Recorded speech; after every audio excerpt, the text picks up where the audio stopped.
प्यारे साथियों, जैसा कि आप लोगों का क्लास 12 से अक्टूबर मंथ का मासिक परीक्षा 2024 में होने जा रहा है, तो यह वीडियो आपके लिए काफ़ी महत्वपूर्ण होने वाला है। क्योंकि प्यारे बच्चों, क्लास 12 के लिए हम लोग पॉलिटिकल साइंस का बिल्कुल ही ओरिजिनल पेपर लेकर के आ चुके हैं। 100% ओरिजिनल पेपर है, आपके एग्जाम में 100% आएगा। ठीक है, तो बिल्कुल मैं आपको अभी के इस वीडियो में सब्जेक्टिव ऑब्जेक्टिव दोनों का आंसर की बताऊँगा, और इसका PDF आप कहाँ से डाउनलोड कर पाएंगे ये भी हम आपको सिखाने वाले हैं। ठीक है, तो चलिए यहाँ पर देख लीजिएगा। विषय कोड आपका 322 रहेगा, टाइम 1.5 घंटा का मिलेगा, टोटल 50 नंबर का एग्जाम होगा। चलिए बिना देरी करते हम लोग आगे बढ़ेंगे। उससे पहले एक रिक्वेस्ट आपसे हम करेंगे, अगर आप लोग चैनल पे पहली बार आए हो तो चैनल को सब्सक्राइब करके नोटिफिकेशन को ऑल पे प्रेस कर देना, क्योंकि इसके बाद आपका ऑल सब्जेक्ट जैसे कि geography, Hindi, English, history, home science, psychology, sociology, economy सारा पेपर हम लोग अपलोड करने वाले, तो उसका नोटिफिकेशन आपको मिल पाएगा, देख पाएंगे। एंड बोर्ड एग्जाम 2025 के लिए भी इसी चैनल पे रात में 8:30 बजे लाइव क्लास होता है, तो वो भी आप कर पाएंगे। साथ में इसी मंथ आपका जस्ट ये एग्जाम होगा खत्म, नवंबर में आपका एग्जाम स्टार्ट हो जाएगा जो ना सेंटअप का, तो उसमें भी आपको हेल्प मिलेगा। तो जरूर कर लेना इतना काम, और शेयर भी कर लीजिएगा सभी दोस्तों में वीडियो को। ठीक है, चलिए पहला क्वेश्चन है, स्वतंत्र भारत के पहले गवर्नर जनरल कौन थे? तो पहला का राइट आंसर बी होगा, Lord Mountbatten. Option number पहला का बी नंबर याद रखिएगा। 2 नंबर प्रश्न है, माउंटेन मैन की उपाधि किसने दी? ठीक है, माउंटेन मैन की उपाधि उपाधि जो है यहाँ पर किन्हें दी गई है? तो देख लीजिएगा, राइट आंसर 2 का ऑप्शन सी हो जाएगा, दशरथ मांझी को। ऑप्शन नंबर सी आप लोग याद रखेंगे। अगली प्रश्न देख लीजिएगा, 3 नंबर बोला जा रहा है, बोला गया कि बोडोलैंड प्रादेशिक क्षेत्र कहाँ स्थित है? तो 3 नंबर का ऑप्शन बी होगा, असम में। ऑप्शन नंबर बी आप लोग याद कर लीजिएगा। नेक्स्ट क्वेश्चन यहाँ पर देख लीजिएगा, 4 नंबर बोला जा रहा है। प्रश्न क्या बोला, पंचवर्षीय योजना की अवधारणा कहाँ से ली गई थी? तो 4 का राइट आंसर बी हो जाएगा, याद रखिएगा, ये आपका हो जाएगा सोवियत संघ। ऑप्शन नंबर जो है ना यहाँ पर बी नंबर बिल्कुल ही करेक्ट हो जाएगा। अगली प्रश्न 5 नंबर है, वर्तमान में अमेरिका के राष्ट्रपति कौन है? तो 5 का राइट आंसर डी होगा, आपका जो बाइडेन हो जाएगा। ऑप्शन नंबर डी आप लोग याद रखिएगा। क्वेश्चन नंबर 6 बोला, आनंदपुर साहिब प्रस्ताव कब पास किया गया था? तो 6 का ऑप्शन सी होगा, 1973 ईस्वी में। आप लोग सी नंबर को याद कर लीजिएगा। एग्जाम में भी बहुत टाइम है आपका, इसलिए मैं आपसे रिक्वेस्ट करूंगा आपको आप याद करके जाओ और अच्छे से लिख देना। ठीक है, चलो आगे बढ़ते हैं। नेक्स्ट प्रश्न यहाँ पर आपके सामने देख लीजिएगा, 7 नंबर बोला जा रहा है, निम्न में से कौन सा राज्य 1966 में बना था? तो 7 नंबर का राइट आंसर ए हो जाएगा, पंजाब। ऑप्शन नंबर ए आप लोग याद रखिएगा।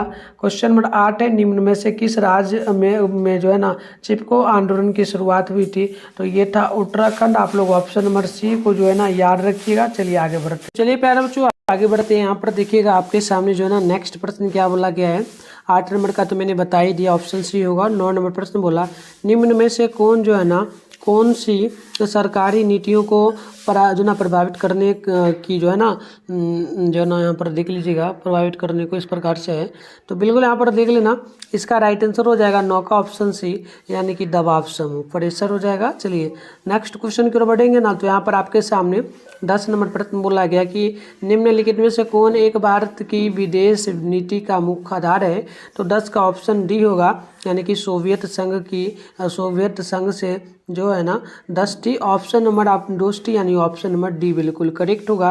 क्वेश्चन नंबर 11 है, चीन ने भारत पर आक्रमण कब किया था? तो आप 11 का याद रखेंगे, ऑप्शन बी होगा 1962 ईस्वी में। ऑप्शन नंबर बी जो है बिल्कुल ही करेक्ट होगा। 12 की लोकसभा में अनुसूचित जनजाति के लिए कितनी सीटें आरक्षित हैं? तो 12 नंबर का डी होगा, 47%। ऑप्शन नंबर डी जो है बिल्कुल ही करेक्ट हो जाएगा। नेक्स्ट क्वेश्चन देखेंगे आप लोग, तो यहाँ पर बोला गया 13 नंबर प्रश्न की किस अनुच्छेद के अंतर्गत पंचायतों को संवैधानिक दर्जा दिया गया है? तो 13 का right answer option number B हो जाएगा, अनुच्छेद 243। ऑप्शन नंबर बी बिल्कुल ही करेक्ट होगा। क्वेश्चन नंबर 14 है, जो ना नाथुला दर्रा भारत को उसके किस पड़ोसी देश से जोड़ता है? तो 14 का बी नंबर हो जाएगा नेपाल से। 14 नंबर का बी आप लोग याद रखेंगे।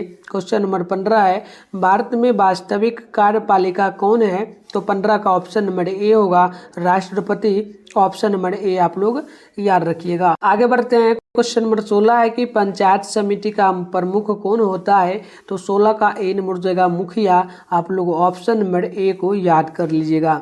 आगे बढ़ते हैं। क्वेश्चन यहाँ पर बोला जा रहा है 17 नंबर प्रश्न आपसे बोला कि बताइएगा मैकमोहन रेखा कहाँ स्थित है? तो 17 का राइट आंसर ए होगा अरुणाचल प्रदेश में।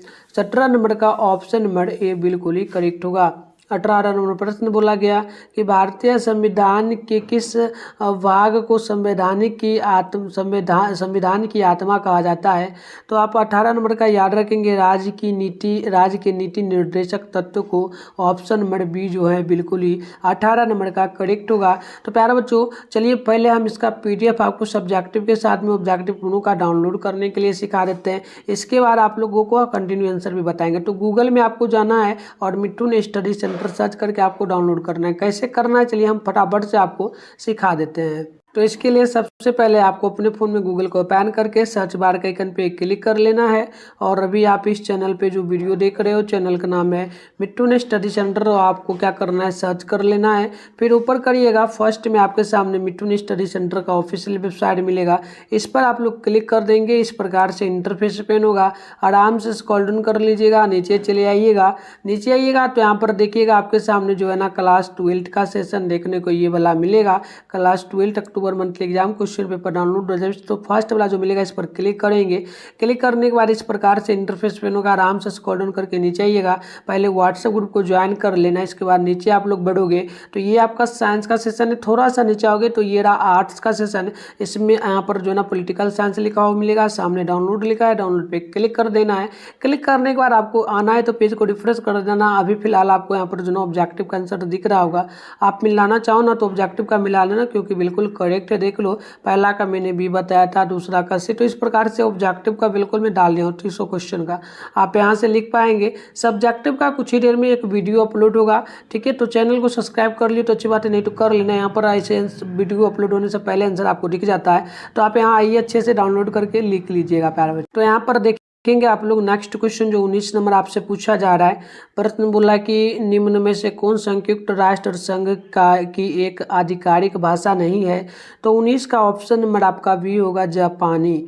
नेक्स्ट क्वेश्चन यहाँ पर पहले 20 नंबर हो जाएगा। और क्वेश्चन नंबर 20 है कि भारत में पहला आम चुनाव कब हुआ था? तो 20 का ऑप्शन सी हो जाएगा। याद रखिएगा 1952 ईस्वी में। ऑप्शन नंबर सी बिल्कुल ही करेक्ट होगा। 21 है कि मंडल आयोग के अध्यक्ष कौन थे? तो 21 नंबर का ऑप्शन सी होगा। यानी कि याद रखेंगे Bindeshwari Prasad Mandal. Option number C जो है 21 नंबर का बिल्कुल ही करेक्ट होगा। आगे बढ़ेंगे। क्वेश्चन नंबर यहाँ पर 22 नंबर बोला जा रहा है आप लोगों से। प्रश्न बोला कि भारत के किस राज्य में पहली गैर कांग्रेसी सरकार बनी थी? तो 22 का ऑप्शन नंबर सी होगा। यानी कि केरल। ऑप्शन नंबर सी जो है बिल्कुल ही करेक्ट होगा। क्वेश्चन नंबर 23 है नाटो की स्थापना कब हुई थी? तो 23 नंबर का राइट आंसर सी होगा। याद रखेंगे 1949 ईस्वी में। तो ऑप्शन नंबर सी जो है बिल्कुल ही करेक्ट हो जाएगा। चलिए आगे बढ़ते हैं। क्वेश्चन नंबर 24 है कि गुट निरपेक्ष आंदोलन के प्रथम सम्मेलन में कितने देश भाग लिया था? तो आप 24 का डी नंबर याद रखना 25। ऑप्शन नंबर डी जो है बिल्कुल ही करेक्ट होगा।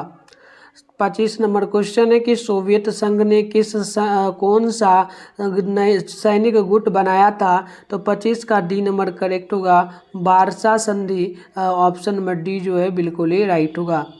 25 के बाद देखेंगे 26 नंबर प्रश्न बोला गया सोवियत संघ का विघटन कब हुआ था?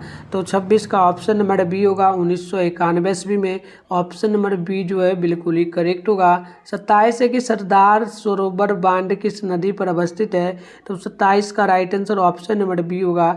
यानी कि नर्मदा नदी पर। ऑप्शन नंबर बी जो है बिल्कुल ही 27 नंबर का राइट हो जाएगा। आगे बढ़ते हैं। क्वेश्चन नंबर यहाँ पर आप लोग देखेंगे तो 28 नंबर प्रश्न आपसे यहाँ पर पूछा जा रहा है, राष्ट्रीय विकास परिषद के अध्यक्ष कौन होते हैं? तो आपको याद रखना है 28 का राइट आंसर ऑप्शन ए हो जाएगा प्रधानमंत्री यानी prime minister. Option number A जो है बिल्कुल ही करेक्ट हो जाएगा। चलिए अगली क्वेश्चन की ओर बढ़ेंगे। तो क्वेश्चन यहाँ पर बोला 29 नंबर की योजना आयोग को कब भंग किया गया था? तो योजना आयोग को जो भंग किया गया था याद रखिएगा 2014 ईस्वी में। तो 29 नंबर का ऑप्शन नंबर ए बिल्कुल ही राइट होगा। 30 नंबर है प्रथम पंचवर्षीय योजना कब हुई थी? तो 30 का right answer option number B होगा 1951 ईस्वी में। ऑप्शन नंबर बी जो है बिल्कुल ही राइट होगा। जैसे पता है 10 क्वेश्चन रहता है, 5 क्वेश्चन का जवाब देना है, टोटल 10 नंबर वाला होता है। ठीक है, शॉर्ट क्वेश्चन 10 नंबर वाला होता है। तो देखिए मैं यहाँ पर पढ़ दे रहा हूँ। ठीक है, देखो पहला क्वेश्चन है कि संयुक्त जो ना ये दिख नहीं रहा है, इसको छोड़ देना आप लोग पहला का। 2 नंबर की संयुक्त राष्ट्र संघ की असफलताएं बताएं। 3 नंबर क्वेश्चन है कि निर्वाचन आयोग के 2 कार्य लिखे। 4 की मौलिक कर्तव्य से आप क्या समझते हैं? ठीक है, और चलिए और आगे देख लीजिएगा। और आगे क्वेश्चन क्या बोला, प्रश्न 5 में बोला शिमला समझौते पर संक्षिप्त टिप्पणी लिखिए। छठा प्रश्न का कार्य क्या होता है। 7 नंबर की नक्सलवाद क्या है और 8 नंबर की एपीटी क्या है। ठीक है, और आगे बढ़ते हैं। देखिए 9 नंबर क्या प्रश्न बोला, मानवाधिकार से आप क्या समझते हैं। 10 ने कि जो ना अध्याय देश क्या है। ठीक है, आगे बढ़ते हैं। अब शॉर्ट क्वेश्चन खत्म हो गया, लॉन्ग क्वेश्चन की बारी है। लॉन्ग क्वेश्चन देख लीजिएगा अच्छे से। ठीक है, देखो इसमें 5 क्वेश्चन, आपको इसमें से 3 क्वेश्चन का जवाब देना, 5 मार्क्स बोला है तो टोटल 15 नंबर मिलेगा।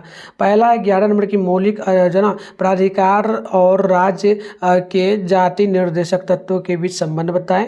और अगली क्वेश्चन आप लोग देखेंगे तो 12 नंबर प्रश्न बोला गया कि संयुक्त राष्ट्र संघ में भारत की भूमिका पर संक्षिप्त निबंध लिखे। 13 के 1992 के पृथ्वी सम्मेलन की जो है ना उपलब्ध पर प्रकाश डाले। और 14 की राष्ट्रपति की आपातकालीन शक्तियों का वर्णन करें। आगे देख लीजिएगा, आगे आपका 15 नंबर क्वेश्चन है कि नगर निगम के कार्यों का वर्णन करें। तो इस प्रकार से मैंने क्वेश्चन दिखाया, इसका आंसर भी आप देख सकते हो। इसका भी मैं पीडीएफ बताऊंगा कहाँ से मिलेगा, पहले यहाँ से आंसर आप देखो। जैसे कि पहला क्वेश्चन का आंसर आपका हो जाएगा, अच्छे से देखना। राष्ट्र संघ की विफलता का मुख्य कारण जहां जर्मनी जापान इटली द्वारा इसकी सदस्यता को त्यागना था, तो वहीं अमेरिका जिसे राष्ट्र संघ की जननी कहा जाता है उसके द्वारा राष्ट्र संघ की सदस्यता ग्रहण करना था। देखो आगे आपको 3 नंबर का हम लोग डायरेक्ट उत्तर दिए, ये 2 नंबर का था। ठीक है, ये 2 नंबर का उत्तर था, ये 3 नंबर का। जैसे कि लिखिएगा पहला चुनाव आयोग से संबंधित अनुच्छेद, और दूसरा लिखिएगा चुनाव भारत चुनाव आयोग। आगे देखिएगा 4 का उत्तर यहाँ पर आपका होगा मौलिक कर्तव्यों की और अवधारणा के अंतर्गत नागरिकों को जिम्मेदारियां एवं सामूहिक कल्पना के सार को जना विकसित करना है। भारतीय संविधान में निहित मौलिक कर्तव्य नागरिकों को अपने देश या पर्यावरण के साथ एक जना सौहार्दपूर्ण एवं उत्पादक पूर्ण संबंध बनाने में मार्गदर्शन के रूप में कार्य करते हैं। 5 नंबर का उत्तर देख लीजिएगा। इस समझौते में भारत और पाकिस्तान के बीच यह भी तय हुआ था कि 17 दिसंबर 1971 अर्थात पाकिस्तानी सेनाओं के आत्मसमर्पण के बाद दोनों देशों की सेनाओं जिस स्थिति में थी उस रेखा को वास्तविक नियंत्रण रेखा माना जाएगा और कोई भी पक्ष अपनी ओर से इस रेखा को बदलने या उसका उल्लंघन करने की कोशिश नहीं करेगा। तो इस प्रकार से हुआ आपका 5 नंबर का उत्तर। ये है 6 नंबर का, किसी भी सूचना या जानकारी की प्राप्ति के लिए या किसी शंका के समाधान के लिए भाषा में की जाने वाली अभिव्यक्ति प्रश्न पूछने की के लिए जो है ना हर भाषा में अलग तरह के वाक्य होते हैं जिसे प्रश्नवाचक वाक्य कहते हैं। तो चलो अभी देखो सारे क्वेश्चन का उत्तर है, नीचे भी और है। तो पहले मैं इसका आंसर बताता हूँ कहाँ मिलेगा। तो गूगल में आपको मिलेगा, कैसे डाउनलोड करना मैं आपको सिखाता हूँ, वीडियो देखने के बाद जाकर के डाउनलोड कर लेना। तो प्यारे बच्चों आंसर की डाउनलोड करने के लिए आप लोग अपने फ़ोन में गूगल को ओपन करके सर्च बार के आइकन पे क्लिक कर लीजिए। और अभी आप इस चैनल पे जो वीडियो देख रहे हो चैनल का नाम है मिठुन स्टडी सेंटर। तो आप लोग चैनल का नाम मिठुन स्टडी सेंटर गूगल में आकर के क्या करेंगे सर्च कर लीजिएगा। फिर आपको ऊपर करना है, देखो फर्स्ट में मिठुन स्टडी सेंटर का ऑफिशियल वेबसाइट आपको मिलेगा, इस पर आपको क्लिक कर देना है। अब इस प्रकार से इंटरफेस ओपन हो जाएगा, आराम से स्क्रॉल डाउन कर लेना है, नीचे चले आना है। नीचे आओगे तो इस प्रकार से आपके सामने इंटरफेस ओपन होगा। यहाँ पर देखना क्लास 11 12 लिखा मिलेगा, class 12 October monthly exam question paper download. तो फर्स्ट वाला पर क्लिक करके आपको आराम से नीचे चले आना है। नीचे आओगे तो यहाँ पर देखना व्हाट्सएप ग्रुप का लिंक मिलेगा, इसे ज्वाइन कर लेना, ठीक है। सेंटर पे एग्जाम भी आपका होने वाला है, उसमें भी हेल्प आपको मिलेगा, ठीक है। ओरिजिनल पेपर मिलेगा तो चैनल को सब्सक्राइब कर लेना। तो चलो यहाँ देखो पॉलिटिकल साइंस है, सामने डाउनलोड लिखा है, डाउनलोड पे क्लिक करोगे। यहाँ पर एक बार बस आके पेज को रिफ्रेश कर देना, एक ही बार करोगे पूरा अपडेट हो जाएगा। और नीचे अच्छे से आओगे तो आप ऑब्जेक्टिव का भी आंसर के अच्छे से देख पाओगे, प्रॉपर ये सही आंसर है, आप इसको लिख पाओगे, ठीक है। पूरे क्वेश्चन का उत्तर हम लोग दे दिए बराबर, एकदम सही आप अच्छे से मिला लीजिए, है ना। कोई भी डाउट वगैरह तो कमेंट करना, ठीक है। तो देख लो यहाँ पर पॉलिटिकल साइंस का, ठीक है। अब सब्जेक्टिव की बात कर लेते हैं। तो देखो उत्तर जो भी मैंने बताया, दूसरा का था, तीसरा का है, यहाँ पर देखो साफ दिख भी रहा होगा, तीसरा का, चौथा का, पाँचवा का है और छठा का। तो इस प्रकार से हमने टोटल क्वेश्चन का पर उत्तर दिया। अब लॉन्ग में हम लोग बात करते हैं तो 11 का उत्तर दिए, हम पढ़ देते हैं, आप यहीं से आके डाउनलोड कर लेना। 11 नंबर का उत्तर होगा, संविधान के भाग 3 में निहित मौलिक अधिकार प्रत्येक नागरिक में सबसे बुनियादी निहित अधिकारों की गारंटी देने का प्रयास करते हैं, जबकि राज्य के नीति निर्देशक सिद्धांत ऐसे सिद्धांत देते हैं जो कल्याणकारी राज्य बनाने में मदद करने के लिए कानूनों और नीतियों को तैयार करते समय राज्य का मार्गदर्शन करना चाहिए। आगे देखिएगा, यहाँ पर आपका हो जाता है 12 नंबर का उत्तर, भारत ने संयुक्त राष्ट्र सुधार में महत्वपूर्ण भूमिका निभाई है। एक उदार लोकतंत्र होने के नाते उपनिवेशवाद और रंगभेद के उन्मूलन जैसे कई सुधारों को इसने बढ़ावा दिया है। इसने हमेशा सार्वजनिक हित के मुद्दों पर एक मजबूत रुख अपनाया और वैश्विक मुद्दों पर भी अपनी बातें रखी। आगे यहाँ पर है 13 का उत्तर कि पृथ्वी शिखर सम्मेलन की कई महान उपलब्धियां रही। रियो घोषणा पत्र और उसके 17 सार्वभौमिक सिद्धांत, जलवायु परिवर्तन पर संयुक्त राष्ट्र रूपरेखा सम्मेलन यानी कि UNSC जैविक विविधता पर सम्मेलन और वन प्रबंधन सिद्धांत पर घोषणा पत्र। तो इस प्रकार से इसका उत्तर है सारा, आप देख सकते हो। और मैंने ये बता दिया। इसके बाद हम लोग ज्योग्राफी का पेपर लेकर के आ रहे हैं, हिंदी, इंग्लिश, हिस्ट्री, मतलब ऑल सब्जेक्ट का आपको बिल्कुल ओरिजिनल पेपर इसी प्रकार से मिलेगा। तो आप चैनल को बस सब्सक्राइब करके नोटिफिकेशन को ऑल पे प्रेस करके रखो, ठीक है। तो जैसे ही वीडियो अपलोड होगा उसका नोटिफिकेशन आप देख पाओगे। वीडियो मिलते हैं नेक्स्ट वीडियो में, तब तक के लिए।